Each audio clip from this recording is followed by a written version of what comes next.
In 1978, Dr. Gabe Mirkin came up with the acronym RICE, Rest, Ice, Compression, Elevation. You've probably heard of this, you probably used it.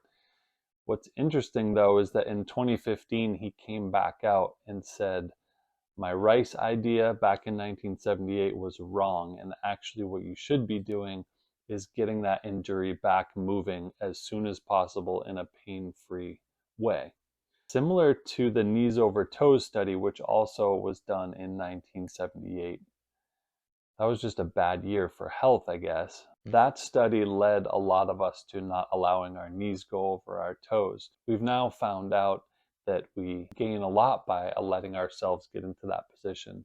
It's hard to understand why these waves of information or knowledge begin, and then it's kind of hard to get out of these things. So the RICE protocol, it's what we all know, it's what we grew up with, so it's hard to get society away from that, even if the guy that came up with RICE came out and said that I was wrong by that. I have another protocol for ankle sprains that I want to give you. This is especially great for athletes, basketball players, that kind of thing, but also it could be someone tweaks it walking around in their lawn, that kind of thing. After we roll our ankle or sprain our ankle, we are going to have some pain. So it's hard to say, don't do any medicine, don't do any ice, because in that early stage, it's hard to deal with that pain. We want to get out of it. But I will say a couple of things about that. Anti-inflammatory drugs have proven to break down cartilage. A lot of us with these ankle rolls and ankle injuries also have knee issues in which our cartilage is in rough shape there. We want to rebuild that and not be breaking it down with the medicine that we're taking. Do what you wish after the injury to deal with that pain, but I recommend getting off of those anti-inflammatories as soon as possible. Ice removes inflammation from the area. We actually want inflammation in the area. We know that that's what heals things. That's why we get a lot of swelling in a particular area, because within inflammatory cells is a hormone IGF-1 that brings with it these healing properties.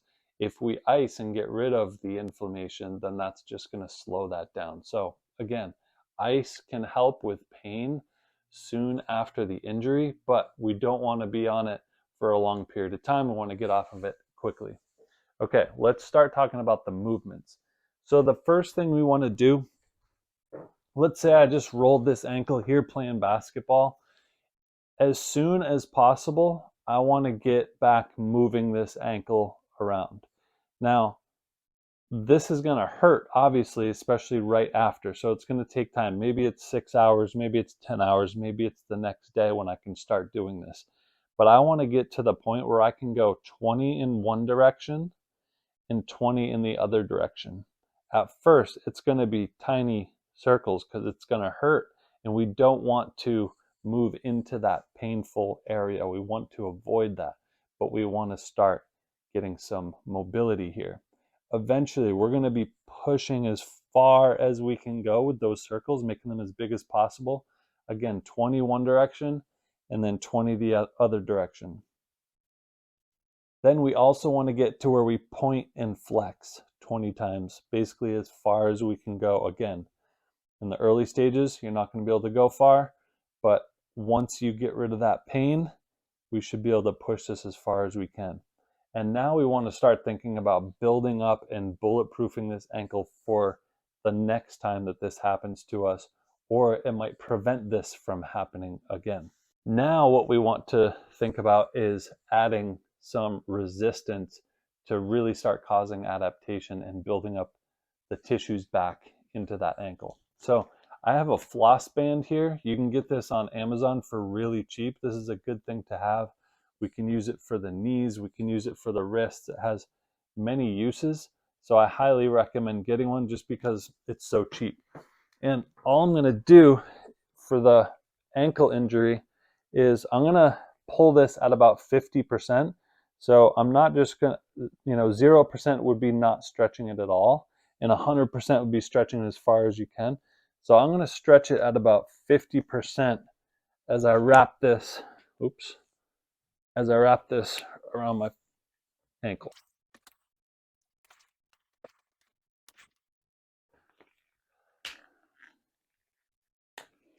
All right, so this is really tight. It's kind of cutting off circulation a little bit, so I don't want to leave this on long.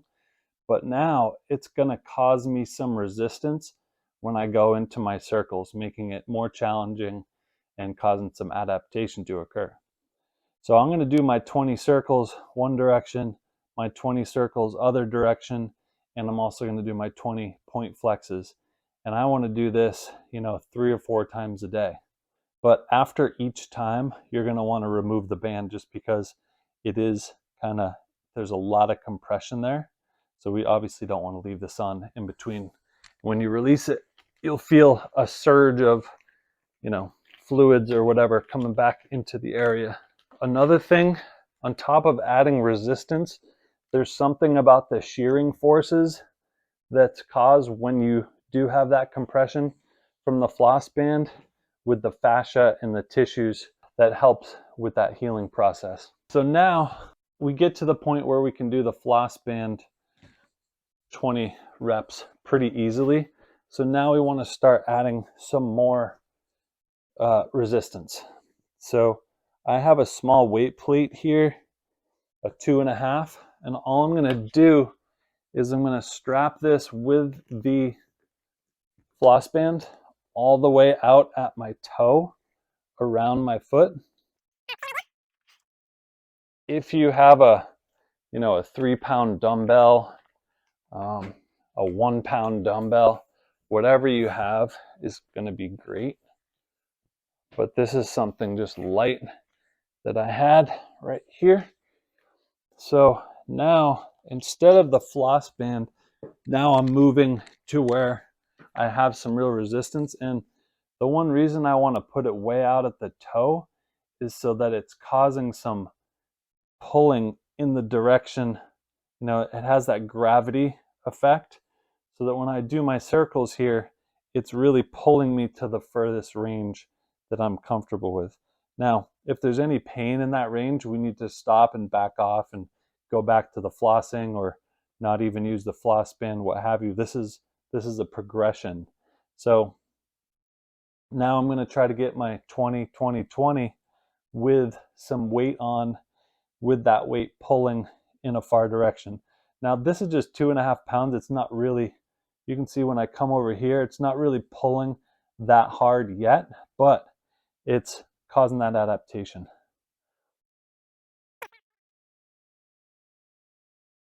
I would move to a 5 or 10 pound dumbbell. Again, that was 2.5 pounds. I would go up to a 5 or a 10. This is a 15. It's just what I had right here. So I would do something else in between this, but this would be a good kind of final measure or something to shoot for. And all I'm going to do is use my floss band to strap that dumbbell to my foot, making sure it's not down at the heel.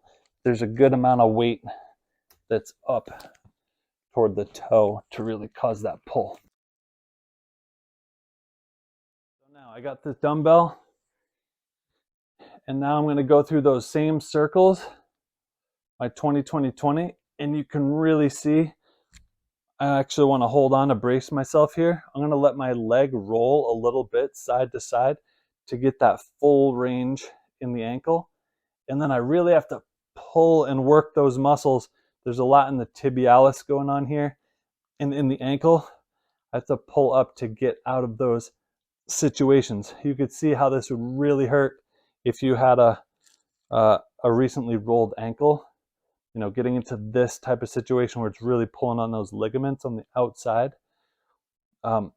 So you have to be careful and obviously progress to this, but this is something to shoot for in the end range. So we would want to do our 20, 20, 20. We're still doing, 20 of the point flex as well. And now we're really working that tibialis that wraps, that muscle wraps the inside of the ankle. So it's doing a good job to bolster our joint. This helps you. Next time you get an ankle roll, reach out to me if you'd like. But try to stay away from the R.I.C.E and try to get to moving that foot, that ankle, getting back to mobility as soon as possible. All right. Thank you. Peace.